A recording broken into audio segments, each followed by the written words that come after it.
You are sitting in a room with Jesus and the disciples. You've just finished a special meal together.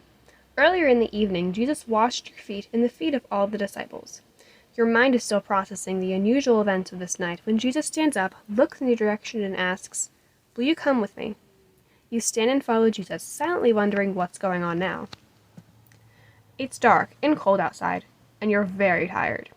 But how could you refuse Jesus' request? He has chosen you, performed miracles, taught you truth, and given a sense of purpose to your life. And even more than all of that, Jesus has loved you with an everlasting, nothing can separate you kind of love. Jesus has given you a sense of value and significance that can never be taken away because it's based on who you are, not what you do. So although you're tired and worn out, you walk out into the night with Jesus, even though you really want to go to bed.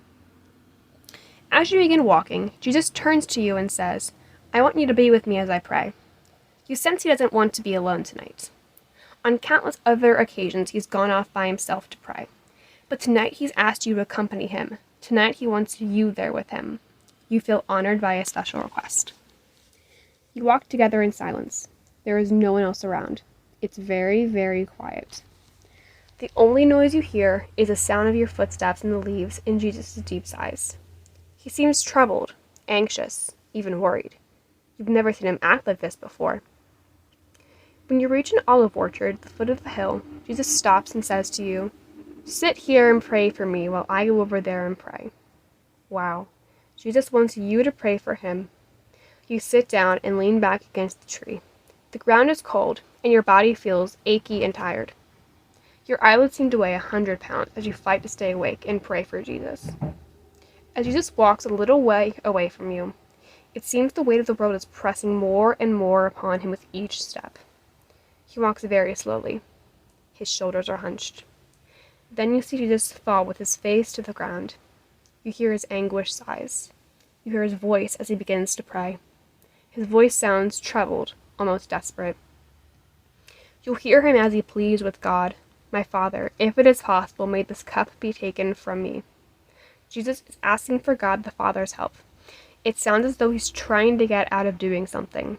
You don't know what Jesus is referring to, but you do know it must be something terrible, so stress-inducing that Jesus is now sweating drops of blood.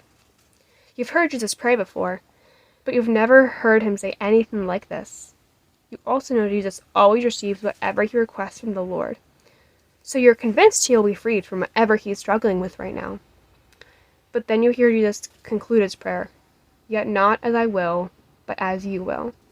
Jesus is asking for something, but he's also saying to God, "You do what you think is best."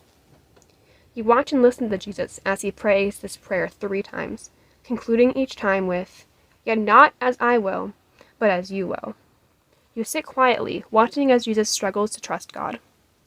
You listen as Jesus honestly expresses his struggle to God in his prayer.